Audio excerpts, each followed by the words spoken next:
ko pong sinasabi, paulit-ulit, hindi po ako abogado. Ako po ay madalas akusado. Ako po ay ex-convict.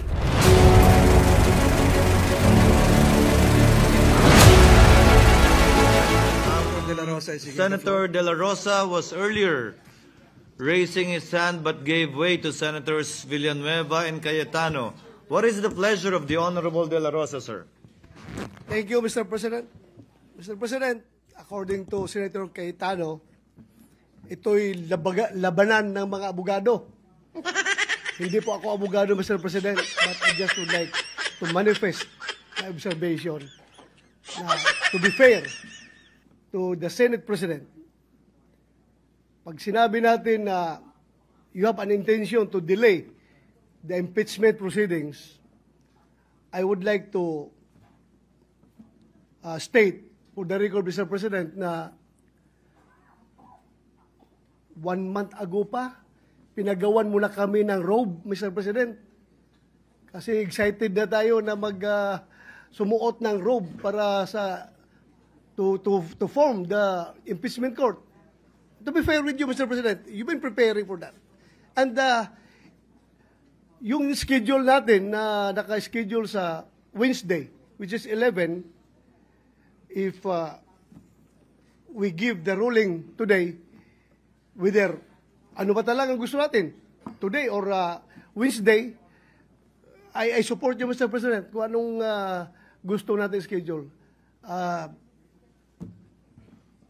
Sana mapag-usapan natin ngayon.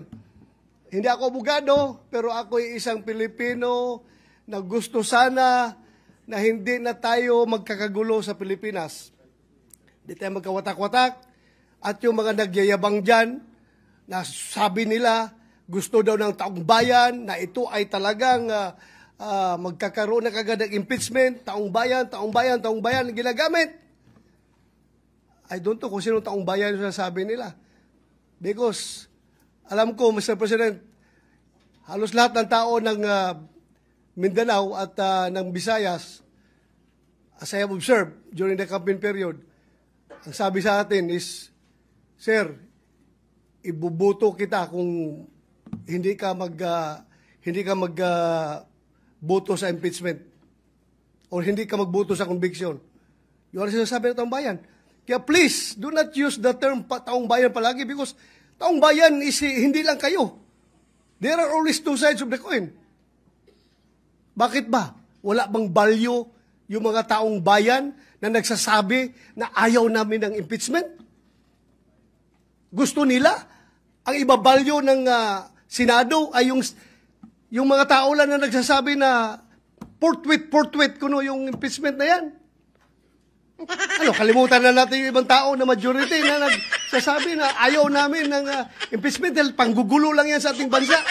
Lalo tayong nagiging divided. Lalo nasisira ang ating ekonomiya. Mga investors umaalis na dahil ang gulo ng Pilipinas. So yun lang po, Mr. President. I am 101% supporting you. What's your stand, Mr. President? Thank you, Mr. President. Padilla, you may proceed, sir. Maraming salamat po, Ginoong Pangulo. Katulad po ng sinabi ni Senator Joel Villanueva, ako po ay hindi po ako abogado, katulad po ni Senator Bato. Pero sa maikling panahon ko po dito, lagi natin binubuksan ang ating rules. At yan po ang unang-unang dinala sa akin nung ako po ay nanalong senador at ako po ay pinuntahan ng sekretariat, ang una pong binigay sa akin ay yung rules. Napaka-importante ng rules. Yan po ang unang-una talagang isinaksak sa aking ulo. At bukod po doon, tradisyon. May tradisyon dito na kailangan susundin mo, lalo ka na neophyte. Ngayon, ang tanong ko po, sa dalawang nangyaring impeachment, yan po ay kay Pangulong Estrada at kay Chief Justice Corona. Lagi pong dinadala doon sa Committee ng Rules. At yan po ay inaasahan natin sa pagkakataong ito na doon uli makarating. At hindi naman din po ako kumokontra, katulad din po ni Senator Villanueva. Kung meron po tayo mga gustong baguhin, bakit naman po ako kokontra? Dahil yan nga po ang gusto ko, yan ang aking tagline, pagbabago. Pero hindi naman po siguro dapat sa oras na ito. Bakit naman sa oras na ito tayo gagawa ng isang bagay na katulad din po ng sinabi ni Senator Bato de la Rosa, talaga po bang tayo ay gusto nating magkahiwa-hiwalay na talaga? Yung po bang bansa natin talaga, gusto na nating gutay-gutayin. Kung meron po tayong gustong baguhin, hindi po dapat siguro yan sa oras na ito, sa panahon na ito, at sa pagkakataon na ito.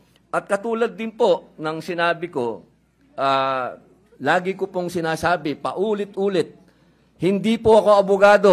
Ako po ay madalas akusado. Ako po ay ex-convict. Kaya ako po ay sanay sa korte. Ako po ay laging humaharap sa korte. Lahat po ng mga proceeding ng korte na abutan ko na hanggang po sa pakakakulong. Kailangan po siguro maipaintindi po natin sa lahat na due process. Kailangan dumaan po tayo sa due process. Hindi po tayo pwedeng palundag-lundag. Yun lamang po. Maraming salamat po, Ginoong Pangulo.